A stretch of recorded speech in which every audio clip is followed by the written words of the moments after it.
শবে বরাতের মতো এত বড় সওয়াবের কাম, তারপরে মিলাদের মতো এত বড় সওয়াবের কাম, এগুলো আমরা কেন করব না? প্রিয় ভাই, সব করব না এই কারণে, যেহেতু আল্লাহ রসুল তা করেন নাই, সাহাবায়ে কেরাম তা করেন নাই। আমরা ওই কাজ করতেই পারি না যেই কাজের মধ্যে আল্লাহ রসুল এবং সাহাবায়ে কেরাম যেটা স্পষ্টভাবে সহিহ হাদিস কর্তৃক প্রমাণিত নয়, আমরা তা করতে পারি না। শবে বরাতের তিনটে বিষয় বোঝেন। একটা হলো শবে বরাতের রাত্রিতে, অর্থাৎ আবারও বলছি, শবে বরাত বলছি, আপনারা রাগ করেন না, নিসফে শাবানের রাত্রিতে, মধ্য শাবানের রাত্রিতে আল্লাহ তাআলা বান্দাদের গুনাহ মাফ করেন। এটা সহিহ হাদিস। ইন্নাল্লাহা লা ইয়াত্তালিউ ফি লাইলাতিন নিসফি মিন শাবান ইলা ইবাদিহি ফায়াগফিরু লিজামিই খালকিহি ইল্লা লিমুশরিকিন আও মুশাহিন। আল্লাহ তাআলা মধ্য শাবানের রাত্রিতে তার বান্দাদের দিকে দৃষ্টিপাত করেন। আল্লাহ মধ্য শাবানের রাত্রিতে তার বান্দাদের দিকে দৃষ্টিপাত করেন, তখন তিনি দুই শ্রেণীর মানুষ ছাড়া সকল শ্রেণীর সৃষ্টিকে মাফ করে দেন। যাদের ভিতরে শিরক আছে এবং যাদের ভিতরে হিংসা আছে, এই হিংসা এবং শিরক যাদের আছে তাদের ছাড়া বাকি সকল মানুষকে আল্লাহ মাফ করে দেন। তাহলে শবে বরাত হলো একটা কমন বোনাস।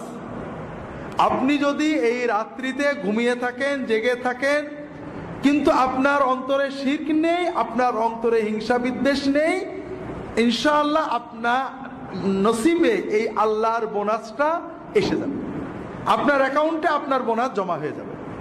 কথা কি বুঝতে পেরেছেন?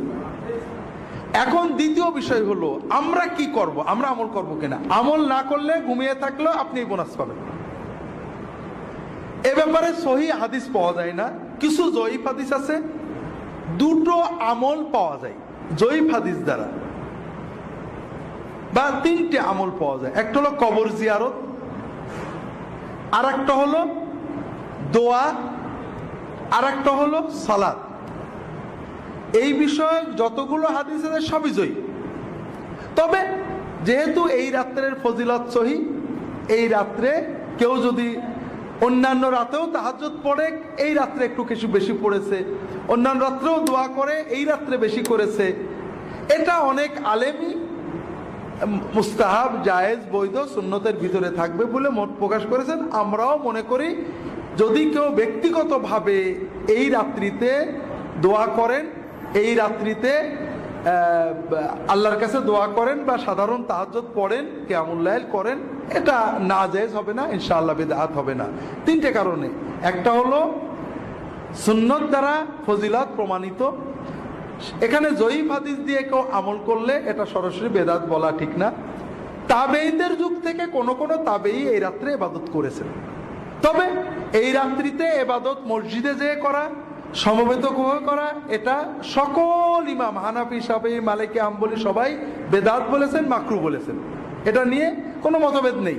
এই রাত্রি ইবাদতের জন্য মসজিদে যাওয়া, দলবদ্ধ হওয়া, সুন্নত ইবাদতও দলবদ্ধ হয়ে করা, এটা বেদাত বলা হয়েছে এবং মাকরুহ বলা হয়েছে। হানাফি ফিকহের সব কিতাবেই পাবেন। শবে বরাত পালন করা কি বিদআত?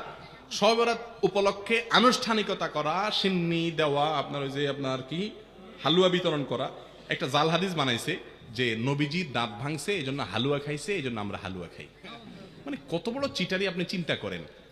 আপনার বাপের কথা কথা ঠ্যাং ভাঙছে, এই জন্য উনি একটা ইয়া নিছে, কি বলে এগুলাকে, একটা লাঠি নিছে মনে করেন, লাঠি দিয়ে বেচারা ঠ্যাঙা ঠ্যাঙা হাঁটে, কারণ ঠ্যাং ভেঙে গেছে।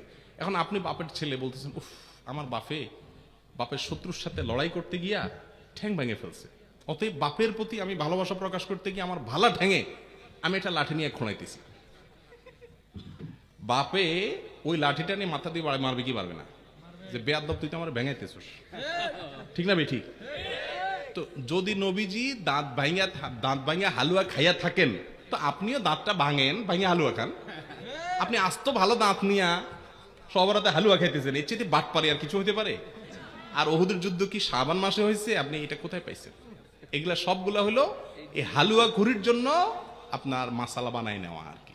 ভাইরা আমার, শবে কেন্দ্রিক রাত্রি জাগরণ, দিনে ইবাদত এবং আপনার আরো যত কাজ আছে, এগুলো কোনোটাই আসলে বিশুদ্ধ হাদিস দ্বারা প্রমাণিত। তবে হ্যাঁ, বিভিন্ন হাদিস থেকে এইটুকু বোঝা যায়, এই রাতে আল্লাহ রাব্বুল আলামিন হিংসুক এবং শিরকারী ছাড়া বাকিদেরকে আল্লাহ সাধারণ ক্ষমা ঘোষণা করেন। কথা কি বুঝাতে পারছি? আর যেহেতু সবার মাস নফল রোজা মাস, অতএব অন্য দিনের মতো ওই দিন রোজা রাখতে পারেন, কিন্তু সবার উপলক্ষে স্পেশাল রোজা, এটাও বিশুদ্ধ হাদিস দ্বারা প্রমাণিত না।